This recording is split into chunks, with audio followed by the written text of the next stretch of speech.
En el corazón de la Patagonia se encuentra una prisión que parece sacada de una película de terror. Esta es la famosa prisión de Ushuaia, conocida como la prisión del fin del mundo. Construida en 1902, su ubicación remota la convirtió en un lugar temido por muchos. Los prisioneros eran enviados aquí como castigo, lejos de la sociedad y rodeados de un paisaje desolador. La vida en esta prisión era dura. Los internos enfrentaban condiciones extremas, con inviernos helados y veranos breves. Muchos intentaron escapar, pero la naturaleza implacable y el frío intenso eran enemigos difíciles de vencer. Sin embargo, algunos lograron huir, creando historias legendarias que aún se cuentan hoy. A medida que los años pasaron, la prisión se transformó. Hoy, es un museo que atrae a turistas de todo el mundo. Los visitantes pueden explorar sus celdas, conocer la historia de sus prisioneros y sentir la atmósfera inquietante que aún persiste. ¿Te atreverías a pasar una noche en este lugar rodeado de misterio? La prisión del fin del mundo guarda secretos que pocos conocen.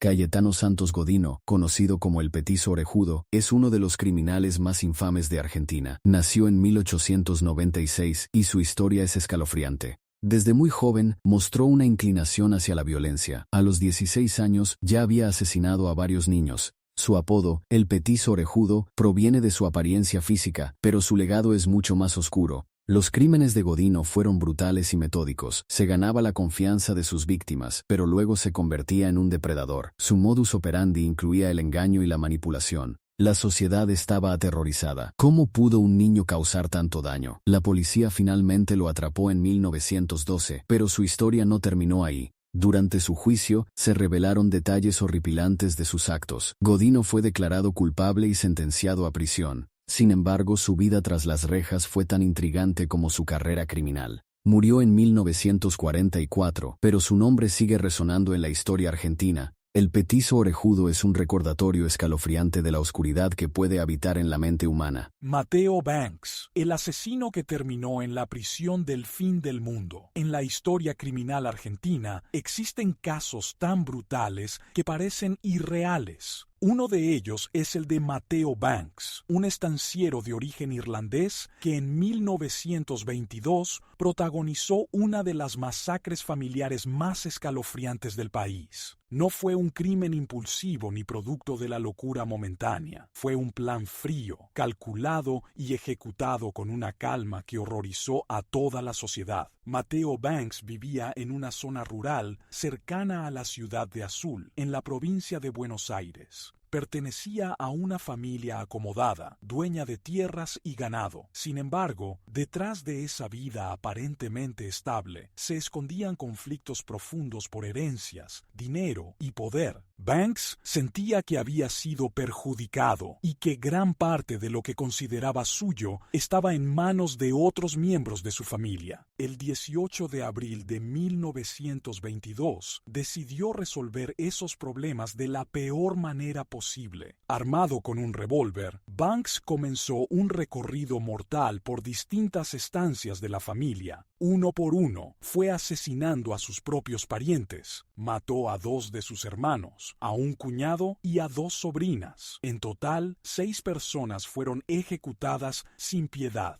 Incluso intentó asesinar a su esposa, quien logró sobrevivir y luego sería clave para que la verdad saliera a la luz. Lo más perturbador del caso fue la actitud de Banks después de los crímenes. Intentó simular robos y ataques externos para desviar la investigación. Se mostró sereno, colaborador y hasta se presentó como una posible víctima. Durante horas logró sembrar dudas, pero las contradicciones en su relato y las pruebas reunidas por la policía terminaron por delatarlo. Cuando fue detenido y llevado a juicio, la sociedad argentina siguió el caso con estupor, no solo por la magnitud de la masacre, sino por la personalidad del acusado. Mateo Banks jamás mostró arrepentimiento, declaró con frialdad, sin emoción, convencido de que había actuado correctamente. Los peritos coincidieron en que no estaba loco, entendía perfectamente lo que había hecho. Finalmente, fue condenado a cadena perpetua. En lugar de ser ejecutado, como ocurría en otros casos de la época, el Estado argentino decidió enviarlo al destino más temido posible, el presidio de Ushuaia, conocido como la prisión del fin del mundo. Ushuaia no era solo una cárcel, era un castigo en sí mismo. Aislada, rodeada de frío extremo, montañas y mar, representaba el último límite de la civilización. Los presos vivían sometidos a temperaturas insoportables, trabajos forzados y una soledad absoluta. No había escapatoria posible. Huir significaba morir congelado o perdido en la nada. Mateo Banks pasó allí sus últimos años, lejos de su vida anterior, olvidado por todos, pagando en silencio por los crímenes que había cometido. Murió en el presidio, sin fama, sin poder y sin familia. Para muchos historiadores, Ushuaia fue una condena peor que la muerte, una desaparición lenta, lejos del mundo. Hoy, el caso de Mateo Banks sigue siendo recordado como uno de los episodios más oscuros de la historia argentina. Un hombre que lo tenía todo, pero que eligió la violencia para saciar su ambición, y que terminó sus días en el lugar más frío, lejano y temido del país, el fin del mundo.